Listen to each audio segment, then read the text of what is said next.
Hello, how you doing? Toasti here. In this video guide, I'll be running you through a general analysis and overview of the poster girl of Overwatch herself, Tracer. I'll be covering her general abilities, playstyle, strengths and weaknesses, and specific matchups you want to be aware of, so you can tune your gameplay of Tracer to suit the circumstances of your game, as she can sort of vary depending on the game mode or heroes you're versing. Now, Tracer is a highly skilled but incredibly rewarding hero to play in Overwatch. Her in-game abilities remind me a lot of Echo from League of Legends, with a playstyle that has a lot of similarities to Scout in TF2. So players coming from those games should have a basic grasp of her style and should be able to pick her up fairly quickly. Now, the playstyle of Tracer is based around being an extremely high mobility but close quarter fighter that requires a high amount of spatial awareness, which can be tricky at times given the fast-paced nature of Overwatch. Your main role in the game, whether defending or attacking, will revolve around getting behind the enemy and being a general nuisance and disruptor, picking off low health heroes and specific targets in a quick fashion, before blinking or recalling out of the situation. Due to this high-risk playstyle, you often be a priority focus of the enemy, which is usually what you want, but due to having the lowest base health in the game at 150, you'll be at the mercy of heroes like Hanzo who can one-shot you, or heroes like Reaper. So you want to try and learn the lines of sight on the maps, shortcuts like on the left side of Hanamura from A to B, and good flanking positions to get the most out of Tracer's kit. Now, Tracer's first ability is Blink.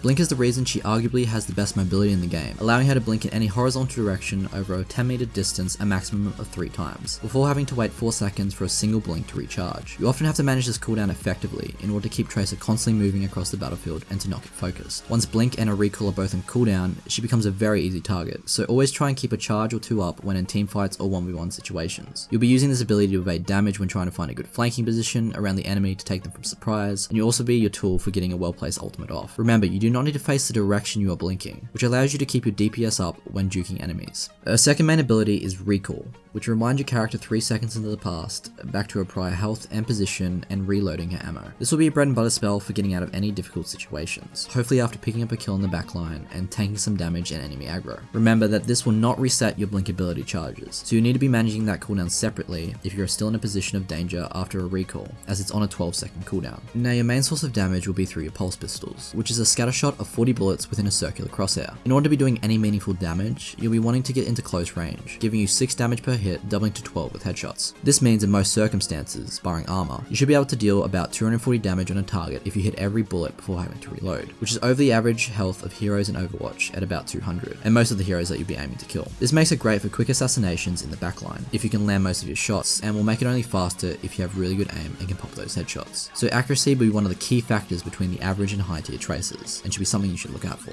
Tracer's ultimate, the Pulse Bomb, is an extremely high damage sticky bomb that deals 400 damage in a small area of effect, killing the majority of heroes that you put it on within 2 seconds. When used correctly, the Pulse Bomb can be the winning piece in order to capture an objective or hold a point. However, more often than not, you'll be using it in small skirmishes, as it's quite rare to get large clusters of players grouped up closely enough for a 6-man player of the match ult, even on King of the Hill maps, so don't try and hold it waiting for those types of players. Just try and use it when you see a good opening. Also, keep in mind that you are one of the main counters to Bastions and Torbjorns when you have the ultimate available, so always prioritize taking those guys out first if you're trying to capture an objective or push the payload past the chokehold. Also, a little trick, you can insta-gib a diva if you place your ult on an exploding mecha at the right time, as she will jump out and be hit by the explosion, giving her no time to escape. Now, Tracer is part of the offensive class in Overwatch, but has extreme trouble against the rest of the heroes in this class. A character like Reaper thrives in close combat range and can theoretically hit about 280 damage with a well-placed headshot. Likewise, Pharah and McCree will be quite scary for you to deal with in close quarters, so you need to play an efficient tap and run playstyle with a high mobility kit. As long as you pester them long enough, you're doing your job correctly, and being patient for cooldowns will secure you these kills. Your main role as Tracer will therefore be to take out the defensive and supportive lines of the enemy team. You'll thrive in the enemy backline with priority targets being the long-range defense champions like Hanzo and Widowmaker, or using your ult and elusive playstyle to kill off Bastions and Torbjorns when necessary. Now, surprisingly, Tracer can usually take on Mei in most 1v1 situations, as you can blink out of a close range freeze and recall if necessary, but this will come down to a heavy skill matchup, so always play the fight cautiously. Now, support roles like Mercy and Symmetria should be fairly simple kills for you with correct positioning and aim, and you'll be wanting to prioritize them first in teamfight situations due to their squishiness. Now, in terms of the tank line in Overwatch, for the most part you'll be ignoring them unless it's extremely necessary. Reinhardts have a difficult time dealing with Tracer, as you can easily outposition the barrier shield with correct usage of blink and recall, which makes them rotate his shield, which Reinhardts absolutely hate. This can be a very efficient method with the team's help to stop an escort push, as Reinhardts will usually sit near the payload. Other tanks like Winston and Roadhog will cause you the most trouble as Tracer, as they're extremely potent at close range. So as I said before, use use your high mobility to dodge in and out of combat through the map's terrain in order to take down these meat shields effectively. As I've already gone over, Tracer's main strength is her kit's mobility that allows her to position in really awkward positions for the enemy team to deal with, pick off easy kills, and to generally lure the enemy away from objectives and waste their time. If you die holding off 3 enemy heroes for a minute from pushing a point or pestering them from the sides at a particular choke point in the map, you're doing your job correctly. Now, this may not seem like the MVP style that other offensive heroes have, but I classify Tracer more as an aggressive support that is an annoyance above anything else for the enemy team. In terms of team compositions, she can usually fit into any balanced defensive or defensive team just fine. Although some people might regard her as weak on the defense, especially in assault or hybrid maps like Volska Industries or King's Row, if played in the backline of the enemy team, you can waste the time and pick off kills in a way that no other hero in Overwatch can. In my opinion, heroes that can waste the time and energy of the enemy team are effective no matter the circumstances if played correctly. And if you disorganize the enemy, it allows your team to play a stronger attack or defensive style against a smaller group of enemies. Tracer is also one of the few champions that can really utilize the overtime system in Overwatch to clutch a game for your team. On control maps like Lijiang Tower in Nepal, you may often be the last player alive in your team after a large teamfight engagement, and holding a point through effective uses of blink and recalls in an outnumbered situation long enough for your team to get back can really save and potentially win a game for you. Now, the general downsides to Tracer can be a lackluster damage and impact on a game if the enemy team has a strong counterline to her. A really heavy tank line like Roadhogs and Winstons, with some close range damage dealers like a Reaper or another strong mobility champion like Genji, can really restrict her mobility across the map, and you may feel a bit weak at times. Also, don't get too disheartened if you miss your ultimate, as it's one of those ults that can really be hit or miss under the pressure, or when it's difficult to get into the ideal position for it without overextending with your abilities. Her ultimate is not the be and end all of a kit, and Tracer can usually fill up her ultimate meter quite fast with some good consistent spray and damage. Hopefully this guide has given you a better grasp of Tracer and the playstyle you should be aiming for.